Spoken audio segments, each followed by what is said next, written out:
autumn has arrived, which only means one thing. We're going to be getting in the spirit. To start off, I'm going to give you a little Westfield haul because I headed there yesterday. Also ordered in some free prints and we're going to redo my vision board to make it like autumnal and cute and festive and fall. And then we're also just going to do a bit of my book journaling, you know, the classics, talk about books.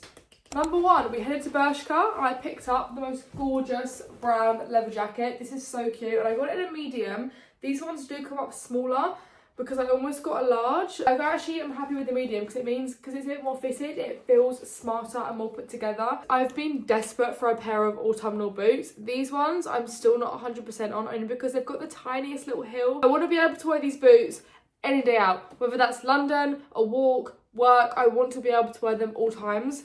So the fact they've got this little tiny heel is a bit concerning, and I'm not gonna take the labels off just yet, but I do love them. They're so cute and they're from, do I say different Clarks? Cute little leg warmers.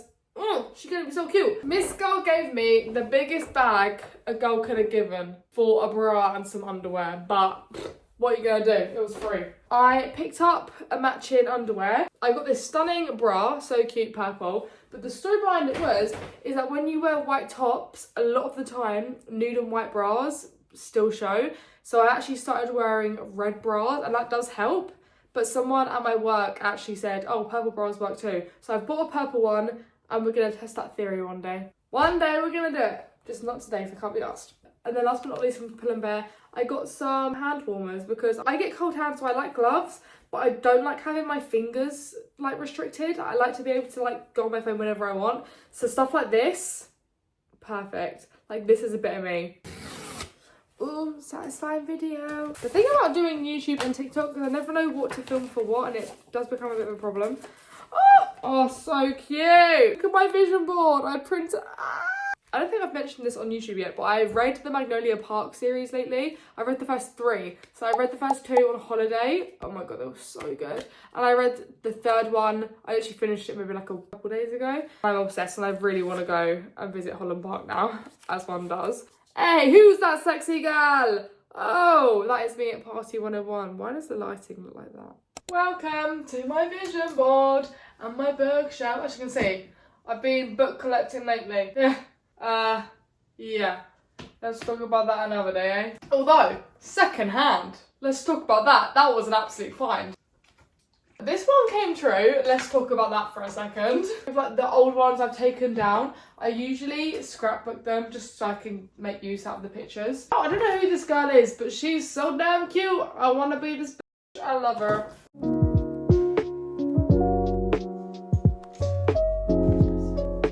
Here's our finished result. She's so cute. Particularly, I'm getting, focus please. I'm going to be getting these books if it's the last thing I do. Guys, you won't guess what's just happened.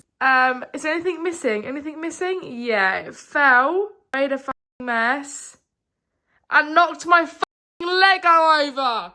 Which means Dobby's here somewhere. Dobby? Dobby, mate? Where is he? Oh, wait, he's there. Oh my god. Where am I actually? Am I okay? If he was knocked over and he fell apart, I think I would just break down crying now. Oh my god, but the cake. Oh my god. I'm on a dog walk. My hair's in oil mask because it's Sunday. And I just wanted to be real and open because I don't feel like I get very deep on it that often because it is terrifying. But I just saw someone who extremely loosely relates back to my trauma that I have. Very indirect. But I had a panic attack anyway. I feel like everyone has something that they're like really caught up on. And even though it's been years, it still affects me every single day. And it's so not even upset anymore. I'm angry at myself for still holding on to it. There is no way to speed up the process. Obviously you can do your journaling, you can do your shadow work. But if your brain don't want to let go of it, it ain't going to let go of it, alright? Like it takes time. Am I upset that the time's not come to an end? I am pissed off. On a positive note, actually, I think probably like summer 2024, I mentioned that I want to go on walks without music more often, and I actually have found, after all this time, always, if you get it, you get it, but anyways, after all this time, it turns out that walking without music is actually more relaxing than with. It's actually music that's making me overstimulated. Oh, my darling angels. I'm gonna show you. Oh, what have I just done? That ain't it, sis. Little journaling people, right? Another autumnal thing that I did to start off the month was I did my book journaling and then my journal. I mean, the only journal thing I've done for autumn is I've done an autumn bingo. Haven't finished it because I ran out of ideas. Like cinnamon rolls, autumnal playlist, Halloween films, thriller books. But the main thing that I was really proud of was actually my book journal. Like sometimes I go through phases where I really struggle to think of ideas to do. Like obviously I go on Pinterest and I search stuff up. But even then, I'm still like, I just lose my creativity sometimes. I feel like it's very normal for creative people. I actually did a few spreads the other day and I was so pleased with them. So the first one was my autumn TBR. So this is just like thriller books and a mixture of like fantasy, cozy vibe. I think I also want to do like a filming a TBR card prompt video, but we'll see. And then I did a Crescent City spread. Obviously, I have already read the first book, so I haven't got very far. Obviously, I've only read the first book, so I haven't got very far within all of this, but it's a good start. I'm happy with it. And I also got this book at the works. It came with like a little thing, stuck that in. That's really cute. And then I started my Magnolia Park spread, and she is obviously double page because one, there's so many books, but two, she deserves a double page. There is supposed to be one last book coming out, so I left a gap for The Last Days He Hates.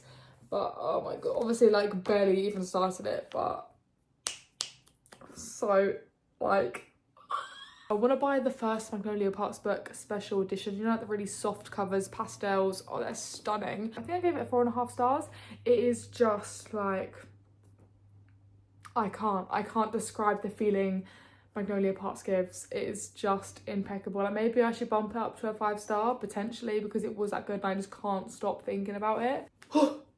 So good. My Stradivarius parcel arrived, and if you follow my TikTok, I'm a lot more active on there and you'll see all my hauls and stuff. But I've been on the hunt for black low waist flares / bootcut for months. Blue, brown, easy. Black, so hard to find. Stradivarius have pulled through, so cute. They're the D67. They're labelled as a bootcut slim fit. A bootcut and a flare to me is not far off from the same thing, if you know what I'm saying. They're just gorgeous. I hate when blacks are washed out and they're like low-key grey. I wanted black. This jumper, oh my god, everyone needs this freaking jumper, man. It's like an off-the-shoulder boat neck top jumper, and then it like cinches you in at the waist. This is the sort of jumper you can only really wear with low-waisted items because of where this bit sits. Obviously, unless you size down, maybe you'd be okay with high waist, but I'd probably recommend wearing a low to mid waist. It is stitched along here, so there's no fraying. It doesn't look like you cut it yourself. It does look smart and put together. Oh my god, it just sits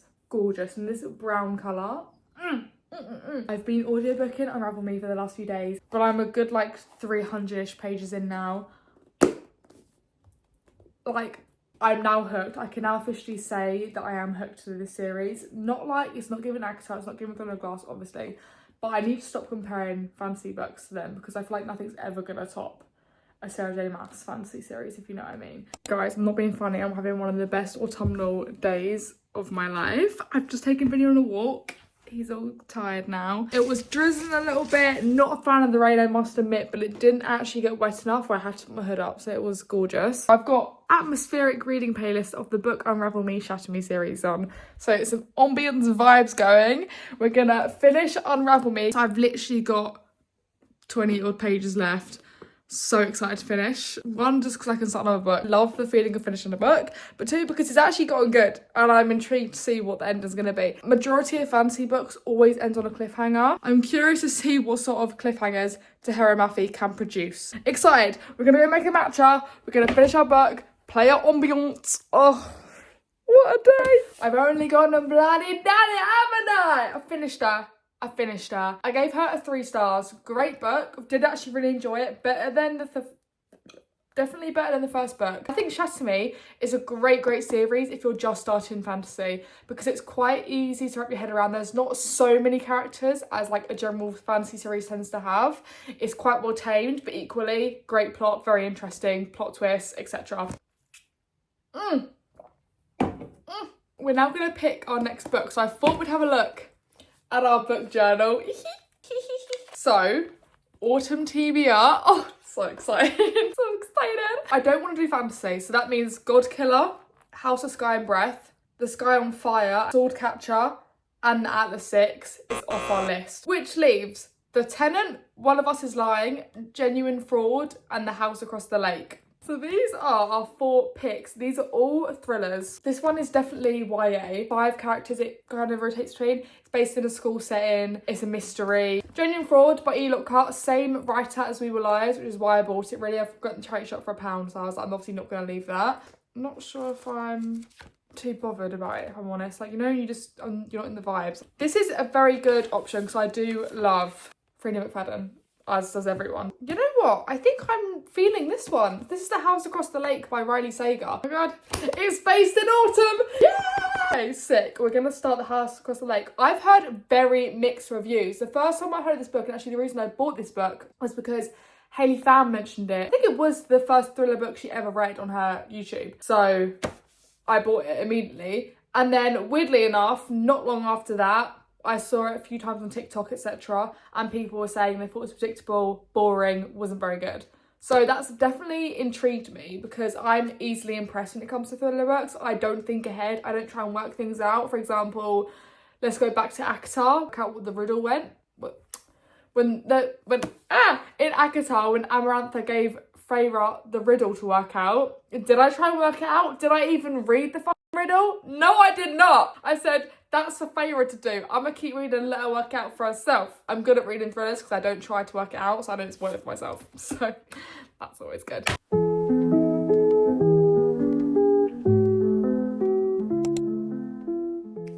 I've had an extremely chill day today. I was going to like do hobbies and stuff. Got them all out and then was like, I just want to read. And I finished The House Across the Lake by Riley Sager. Let's talk about it. I'm like shaking my head at myself because I'm so disappointed in myself. I'm so fucking lazy. Anyways, 2 stars. But the weird thing is I actually enjoyed it. So like maybe 2.5 stars, maybe a 3. First 200 pages, interesting. It's the build up. But equally, a build up should not be 200 pages. A thriller book, in my opinion, should be 350 pages max. I just think it could have been so much shorter. The general plot was actually good. Once it's sped up after the 200 pages, it is interesting. You do want to keep reading. Like, I was audiobooking it constantly. Something happens that is a little bit like...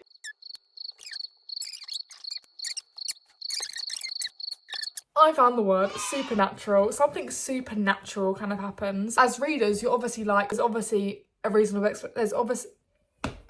as readers, we're obviously like, oh, there must be a reasonable explanation, but there never is one, and the supernatural does just kind of come into this book. But I think if in the beginning supernatural was imposed in the book, then maybe I'd be like, yeah, fair play, that does make sense. But because the supernaturalness just came out of nowhere and makes no sense for this realm and this plot in this book, it just feels unnatural. I thought what better time than now to film the outro in the location that I filmed most of the video. I hope you enjoyed this little autumnal introduction where we can get in the vibes, because I'm really trying to enjoy autumn this year, because every year I get a bit of seasonal, you know, sadness, and it's just silly that I'm so swayed by whether the sun's out or not.